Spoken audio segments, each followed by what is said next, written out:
Buono.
Yeah. It don't matter, does it?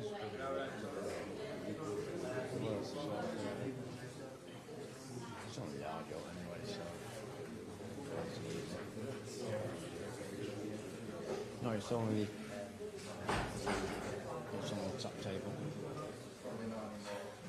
And obviously, I'm not much.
If you could raise your hands if you'd like to ask a question so we can get the mic to you before you ask the question, please. Vinny. Virgil, just wanted to check something with you first, because obviously we saw you after the game on Burnley speaking to the under-13s. You've been able to sort getting them here on Wednesday or for any of the games, given that you're offering your congratulations to them winning your tournament at the weekend? Yeah, they're coming tomorrow. So I'm really pleased for them, and hopefully we can give them a show as well. Are you going on the pitch or anything like that? Well, I don't know if you can tell that already in the media. Maybe a surprise for them as well, but now you ruined it already. So hopefully that's not the case. Well, yeah, that would be nice. Can I first of all as well ask about Alexander Isak? What kind of an impression has he made on you guys in his first few sessions with you? Very good. Very eager, very... Obviously the quality obviously has been showing already since, I think, the first session. I was still an international from what I've heard and see. So yeah, only positive. And off the pitch as well, you know, we have conversations. I spoke to him during the international break when everything was sorted, and you know, it's for him. It's obviously it's about getting as fit as possible, as quickly as possible. Get to understand each one of us as quickly as possible how we train, how we press, how we, you know, set pieces. So it's been a good week for him, and let's see tomorrow. With the addition of another world-class striker like that, what difference does it make to the group? And also, are you able to assess at this stage just how well equipped you guys are as a squad, given the change in personnel, to challenge on all four fronts, as you did last season, and even go further than last season? Well, it's not really an addition, isn't it? It's a replacement, because obviously we got, you know, players that with a lot of quality left us, so we had to obviously replace these players that were so important for us and we had successes with. So obviously it comes with a price tag, and the price tag we have no control over. So I totally understand from the outside world there will always be talks about that, and that creates sort of pressure, but it's down to him and obviously with us that, you know, we don't speak about those type of things. We want to perform. We want to show that we have the quality to play on the highest level, to play for Liverpool, to play Champions League football. Hopefully for him, score a lot of goals. And that's it. Just work hard, enjoy being the number 9 for Liverpool, and be important for the group. And with the goals, assists, link-up play, help others. And that's the only thing you have influence on. And as a group, how well equipped to go further on all four fronts? Well, hopefully we are. We have to stay fit. That's the main thing. I think last year it shows that when you don't have many injuries, then, you know, a lot of players can, you know, you can help, you can rotate, you can change the game in certain ways, and that's the aim again this season. Find consistency, find, you know, your best form, and it's far too easy to say it than to actually do it, but that's the responsibility that we all have as players in order to be at our best. Finally for me, Virgil, can you give us an idea what it's like to face a Diego Simeone team, because you've done it a few times? Yeah, unfortunately, the last time we did it here, we lost, and it was a painful one at the time as well. Obviously, we got knocked out, but it's you know, it's a team that works so hard. It's a world-class manager. You know, it says a lot that he's been at that club for such a long time, and a lot of respect for that. They have world-class players, a world-class goalie. I can go on, and they are just a very difficult team to beat, and they will never give up. That's the mentality they have, and they maybe did not have the best start that they would love to in terms of in the league, but I know that this is their start of their campaign as well, and they would love to impress as quickly as possible as well. So we have to be ready, and we had a good session today, and now it's time to prepare in your own way at home and be ready for tomorrow. Thank you. Hi Virgil. Talking about Alexander Isak, you've played against him. What kind of player is he to play against? What sets him out from the rest, really? Well, obviously he's a clinical finisher. I think if you look at his finishing skills, you know, heading left, right, top corners, he's the complete striker at the moment. And same you can say from Hugo. You know, I think obviously they're maybe a little bit different, but not as much. They have both so much quality. They are very comfortable on the ball, so they can link up play. They have pace, and that's basically what's been asked nowadays, I think, from the modern day striker. And it's both are a handful, and that's obviously good that they're on my side now. So hopefully they can show that, obviously, in the next games and the whole year, definitely for the opponents.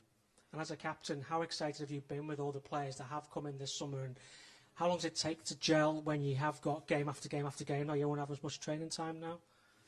Well, hopefully as quickly as possible, and I'm definitely delighted with all the players, the quality that we have brought in.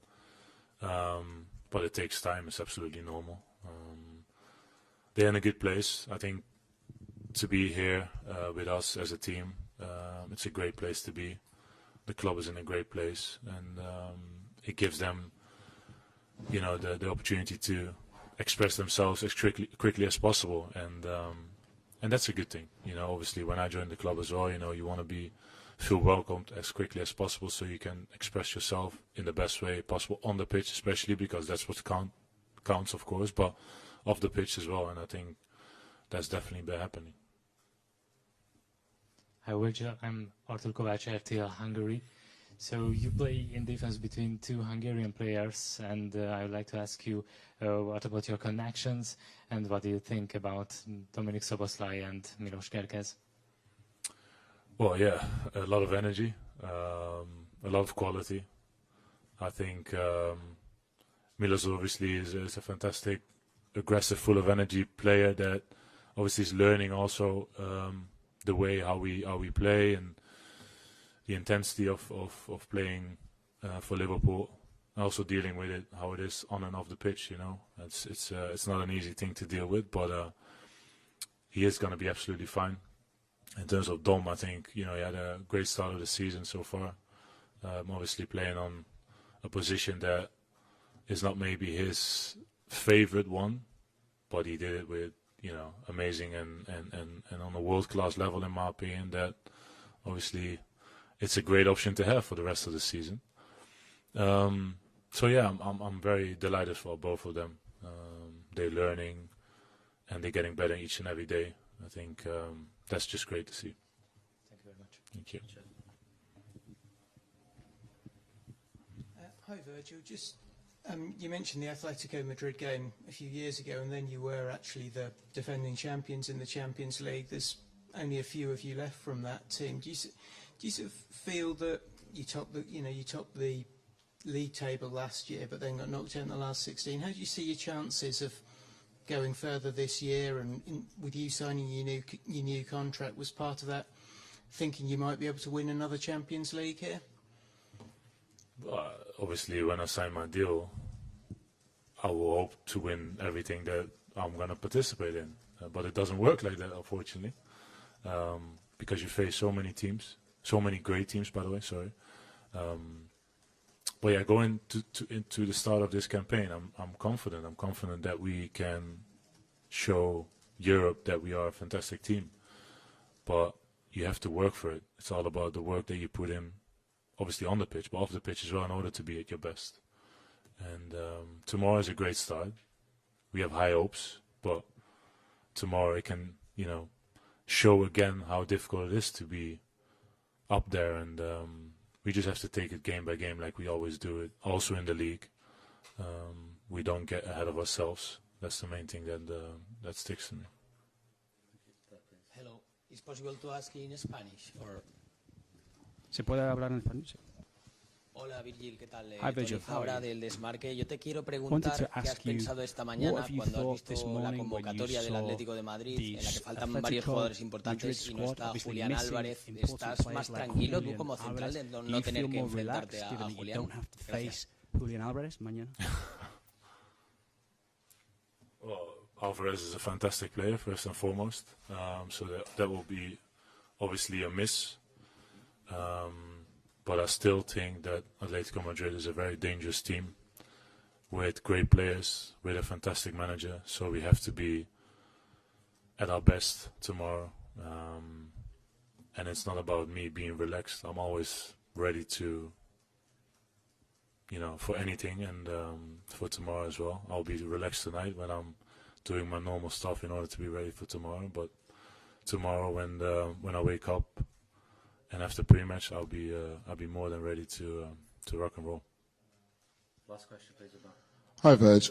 Atletico Madrid are one of the few teams in Europe who play with two strikers. In fact, I don't think there's any team in the Premier League who play with two strikers anymore. What are the unique challenges of playing against two, and how much are you looking forward to it? Well, at times teams are playing with two strikers. Maybe not directly, but I've mentioned it many times. Obviously, it's the way we defend is always from the front, So it's never, obviously it can be 1v1 at times, but you know, it's well organized and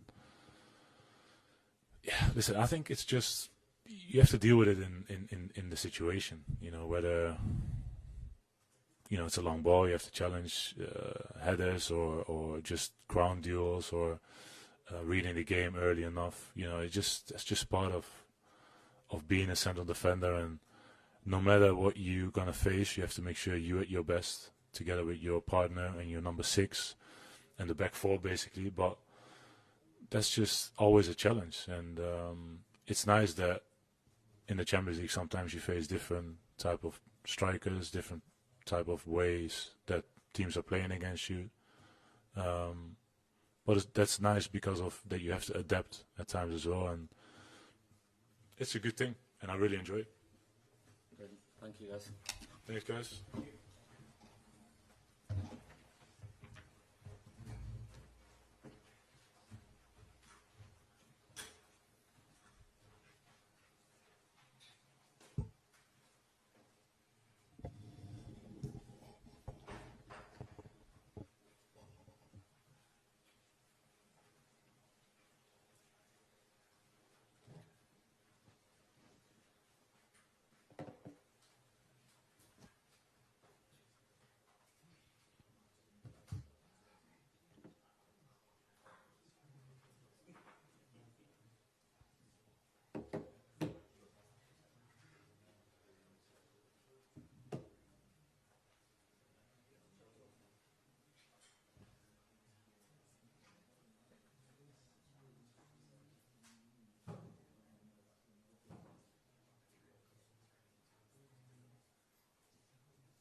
the set up side the kit and then come in. Afternoon. If you'd like to ask a question, please raise your hand, just so we can get a mic for the simultaneous translation. Vinny, do you want to go first? Arne, good afternoon. First of all, just wanted to check on Alexander Isak. What chance of him figuring and getting some game time, at least in this game against Atletico Madrid? There's definitely a chance because he's in the squad. So then there's a chance to play, but it's... I would normally always say 99.9% sure, but I can say it's 100% sure that he will not play 90 minutes. But he's part of the squad, so it's already a Champions League game to look forward to. But if people look forward to his playing time, that could mean that that could happen tomorrow as well. Even a chance to start then? The only thing what is sure is that he would not play 90, and all the rest you will see tomorrow. Obviously, we look at Florian Wirtz and the switch that he's made coming to Liverpool, and I think there's probably an argument to say that we've not seen the best of him just yet. I think there were flashes in the second half, at least, against Burnley once again. What do you put that down to, though, the fact that we've not seen the best of Florian just yet, and what kind of adjustment is he having to make? I put that down to Bournemouth, I put that down to Newcastle, I put that down to Arsenal, I put that down to a team we faced this weekend that only conceded 14 goals last season. If it's correct, I don't know, but someone told me today it's the first time in 18 months that Burnley lost a home game. So if I'm wrong, that's because of that person. But it tells you how hard it is to play these games. And which is normal, because there's so much focus on our new signings, because especially the pundits that favor not us but some other clubs in the country that cannot stop talking about 450 million. I repeat 450 million, I repeat 450 million, but they always forget the 300 million that we've sold for. And these players that we've brought in are indeed a lot of money, but they are playing now together with players that are worth same amounts of money. So yes, if we want to strengthen the squad, we need almost to spend that much money, because then they are, if we sell Dominic Szoboszlai tomorrow, he would be worth 100 million as well. So there's so much focus on Florian, but the ones that have stayed behind, still in the team, haven't scored 4 goals or 12 assists as well. So he's been part of a team, Florian, that is on top of the league, that won 4 games. He's part of the team that won against Newcastle, that won against Arsenal, where the team of last season didn't win away at Newcastle, didn't win at home against Arsenal. So it's the way you want to look at it. Yes, he hasn't scored 4 goals or 12 assists in the first 4 games, but for me that's down to the quality we faced, and he's part of a team that's #1 in the league at the moment. And you have said the best is still to come from the group as a whole. So how well equipped do you feel you are to compete on all 4 fronts once again, even go further than what you were able to do last season? Yeah, I think we are far above my expectations during the summer. So we all know what happened this summer. We all knew when the program or the schedule came out that we had to face Newcastle away, Arsenal at home and Bournemouth at home. And it turned out to be Burnley a difficult one as well, but that is maybe not what I expected it, but not in the fashion as it happened on Sunday. So for us to be on 12 points now is so much more than I expected, especially after we've had so many changes in the group as well, in our squad, sorry. And yeah, I think we can do better, but we're not every time going to face Newcastle away and Arsenal at home. How does this test compare to what you've faced already? Sorry? How does this test against Atletico then compare to what you've faced already in the Premier League? When I was at Feyenoord in the Eredivisie, you knew when you went from a Sunday to a Wednesday, you had to make 2 steps up, unless you played Ajax or PSV in the weekend. But if you play Premier League, it is either the same quality you face or a little step up. So yes, it's again a very difficult one, because Atletico Madrid has done so well in La Liga over so many years with Diego Simeone. They were even able to win the league twice when you face Real Madrid and Barcelona, and they've been twice in the final of the Champions League. So this again is a team that is a difficult one to play against, because of the mentality, because of their team performance, because of their individual quality. The last time I faced them, I still wake up sometimes, and that's not true, but at night thinking about Griezmann, how good he was in that game. I think we lost 3-1. I'm not exactly sure, but he was outstanding that game. So the good thing now is that in my team I have players that that can do similar things than Griezmann can do. And although I loved my players at Feyenoord a lot as well, but at that moment of time, in their moment of their career, they were not able to compete with Griezmann on that night. Thanks, Arne. Alice. Hi, Arne. You talk about the new players coming in, but you have won those 4 games in the Premier League. What does that say about the squad? And also, you know, the mentality, that strong mentality has stayed there, hasn't it? Because you've won those games late on. Yeah. Yeah, everybody's very focused on us winning the game late on. But that, again, has a lot to do with the teams we faced as well. So, of course, it has a bit to do with how fit we are, that we can always keep on going and make the difference in the end, last part of the game. But if you face maybe teams that are not as strong as that, you are able to win the game a bit earlier. So it probably also tells you how difficult our schedule has been in the first few games for us to be, that we need to win it in the end. Then people will tell me, yeah, what are you talking about? You've played Burnley as well. But again, this team only conceded 14 goals last season in the whole season. So yeah, very happy with where we are, especially because I don't know if everyone knows what I mean with that, but I think everyone does. What a summer we've been through. And I'm not talking about selling players or bringing players in. I think we all know where I'm talking about. And then to be here with 12 points after such a difficult start in terms of the teams we faced is more than expected. But still, we know as well, and we want to do better. But I also wanted to do better than last season. So if we would have kept that team together, we needed to do better as well. And that's why we are every day on a training pitch to try, and in meetings to try and make the team better.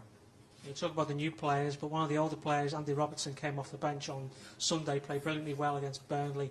How much can he help, like a Milos Kerkez, for example? Brilliantly well. I think he played well. That we agree. If he would have played brilliantly well, he would have hit his left foot outside shot into the top corner. No, he had a very good impact. Milos started the game not brilliantly well, but he started the game well. But we had to take him off, and then it's such a nice thing that you have Andy Robertson to replace him, and he just came in the team as if he'd never been doing anything else and started to play with his teammates. But it was a difficult game for us, so I don't think anyone played brilliantly well. But he definitely played well, and so it's good to have him in the squad. That's for sure. Carl. Hi, Anne. I just wondered what you learned from last season's Champions League, particularly in terms of the format. You finished top of the group and then didn't get a particularly favourable draw, and whether that will influence how you approach this Champions League. I got that question just a second ago as well. I think it's not a smart thing to do is judge something on one event, because if I judge it on one event, I would say it's of no interest if you end up number 1 or number 7 or number 8, because we had a very difficult draw, and the number 11 Real Madrid had to play the number 22, which was Man City. So what I like about this draw is tonight I go home. I go a little bit earlier home after this press conference, but tonight I'm in front of the television and I'm looking at which game is going to come up, because it's always going to be a nice game, because there can be a pot 1 team that plays a pot 1 team. In the past it was always pot 1 to pot 2, pot 3, pot 4. So that is the nice part of it. What I don't like about this format is that if you have NBA everywhere where you have a league table and then you play playoffs, you have a league table after everyone playing the same teams. So if you then end up number 1, then probably the number 8 is weaker than the number 5. But now there are teams that come from pot 4 that have an easier draw than teams that are in pot 1. So this whole league table doesn't give the real opinion about who's good and who isn't. So then it can happen like last season that the number 11 Real Madrid can play the number 22 Man City. And it's not like Man City did something so bad. No, they had to face a difficult draw. And it's the same like Paris Saint-Germain. If you look at the draw of Paris Saint-Germain this season, it's the same as last season. So if you ask me this question immediately after we lost Paris Saint-Germain, I would have told you, forget about the first 8 games.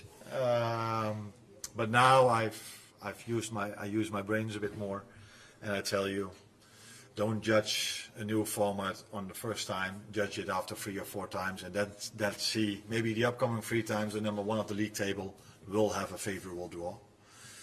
But that was definitely not the situation last season. Carl's pass support behind you. Arne, when you think back to the second PSG game and how close it was, does the fact that they went on to win the tournament give you a boost in a way, or does it frustrate you? A bit of both, maybe. Because we were so close. I think it wasn't that I said it, but I think Luis Enrique said before, when he said here, he said the team that's going to win this playoff is going to win the tournament. And he was right. Not to say that it would have happened with us as well, but in the end he was right. So it tells you that we were a team, we were the only team that could bring them to extra time and the only team that could bring them to penalties. So it was a frustration to lose it with penalties. It also, if you are out, at least that's what I have, if I'm out, I prefer to go out against the team that wins it in the end, because that tells you if you can bring them so far. Yeah, it's a bit too simple to say, yeah, then we weren't that far off of winning it as well, but we felt that was the best team in Europe last season. I think everybody agrees to that, because they won the French League, they won the Cup, they went to the Club World Cup, were very close to winning that as well. So it's fair to say they were the best team in Europe last season, that we were so close of beating them, gives us also the confidence that we are able to compete in this league as well. But even if we would have lost them 2 times with 4-0, I would still tell you now that Liverpool will always be able to compete in the Champions League. At the front. Arne, Artur Kovács, RTL Hungary. We can say that Dominik Szoboszlai can play brilliantly well as a right defender, but now Jeremy Frimpong is fit again. Can he return to the midfield, maybe? And Conor Bradley is fit again as well. But we also have 4 very good midfielders fit as well. Endo, McAllister, Dominic, Florian. Do I forget one? Curtis is not fit, Curtis Jones. So yeah, in every position we have a lot of competition. He can play in both positions. And let's see if he plays tomorrow, where he's going to play. Just behind. Hi Arne, Gabriel from Swedish SVT. What do you think will be the biggest challenges here for Alexander Isak in the first time in the club that he must focus on? Getting fit. Getting fit after missing out 4 months and of proper team sessions. He doesn't have to prove to anyone that he's good enough to play in the Premier League, because that's what he's proven already at Newcastle. So the main challenge he has is to become so fit that he's first of all ready to do what he did last season. And then speaking about Paris Saint-Germain, I don't think anyone is surprised that I was mainly impressed by the way they press. So it's double press. And that is what was Dembele was one of the examples that was so outstanding in his pressing game. So everybody is focused on Paris Saint-Germain about all the goals they score, but I was mainly impressed by the way they pressed. And so the moment he's fit and match fit and he can play 90, and then the next step is playing 3 times in a week, 90 minutes, and then the next step is going 1 step further in terms of pressing. And that's what he has to do, and then scoring goals and doing special things in attack, that is something he will 100% sure do. John, here. Here in Spanish. Sanchez. Yeah. Hablabas You were antes speaking del mercado de fichajes en España. Se ha hablado mucho del dinero invertido por el Liverpool. ¿A ti te molesta que se hable tanto del dinero que se ha gastado en Liverpool? Y si estás de acuerdo en que por ello vosotros seáis considerados los favoritos a ganar la Champions.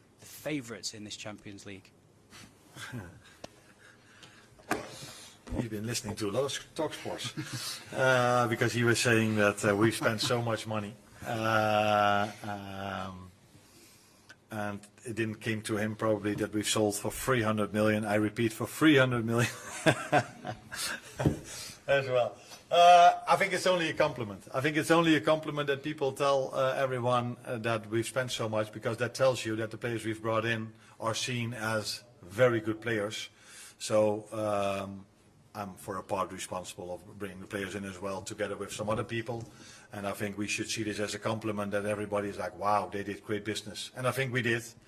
We brought in great players, and to add to that, we've already lowered the age of the players. So some other teams prefer to bring in 27-year-olds because they're already, bam, ready. But we think we've brought in players from 21, 22 that are ready, but also 21, 22. So, and then if they are 4 or 5 years with you, you can still sell Luis Diaz for 80 million. But if he would have been 28, I think it's harder to sell him for 80 million if he's 32. So that's our model, and I think that model should get a lot of praise, because I've said it here in England once or twice, and I can say it one more time to you as well. I think all the money we've spent, we generated ourselves by selling and winning the league after we didn't buy anyone at all. I don't know if you know, but if you win the league, that's quite good financially as well. So those two situations led to the fact that we could spend 450 million. It wasn't as if we looked in the ground and saw, oh, there's money coming up, let's spend 450. No, we've generated ourselves, and that is, I think, a big compliment for the model we have and for the quality players we've brought in, that everybody is only talking about the 450 we've spent. No. And we're always, that's not a surprise to you, if you're Liverpool, you're always, if you're an English club playing in the Champions League, you belong to one of the favourites. Hi Arne, you mentioned earlier Curtis Jones is still out for this game. Could you tell us a little bit more about the nature of his injury, how long you expect him to be out for, and whether or not this affects your use of Alexis McAllister, who himself is still finding his way back to full fitness? Yeah, I can talk to you for a long time, but I already talked for a long time, so he will train with the team tomorrow. So hopefully he's able to be in the squad on Saturday, but not for tomorrow yet. Lewis? You mentioned earlier about Robbo coming in and doing well. You just ask on Milos, how has he taken being substituted so early? Have you spoke to him about that, and is he, fine, ready to rise to the challenge again? Yeah. Although you never know when they're sitting in front of me, or when I have my team meetings, they don't stand up and say I disagree with you. But maybe when he's at home and he's talking to his father or his girlfriend or his friends, he's like, "What a stupid decision this was." But when I'm around, he comes across as if he understood it. And I've shown yesterday that, because that wasn't maybe clear for every player, you could see after he made the foul, which you could argue if it was a foul or not, but the referee blew his whistle. I've highlighted that 6 of their players went over to the referee, and the referee made twice a signal like this: no, this is not a yellow card for me, this is not a yellow card for me. And for me it was like, You could even argue if this was a foul or not, and it is already necessary to tell everyone in the stadium that it was definitely not a yellow. What will happen if he makes a normal foul, which is normally not reason for a yellow? So for me, that combination, if their players wouldn't have gone to the referee, if he wouldn't have made this thing, I would have at least kept him on till half-time. But I felt also the atmosphere in the stadium, smart from their fans, by the way. They were on every decision, they were on top of the referee. I felt if he only touches him once, he's under a lot of pressure not to give him as yellow. And that's what I tried to explain. And again, he said he understood, but yeah, I don't know what he says to his fans about it, but to me he says he understood. Hold on. Yeah, thank you. You're welcome.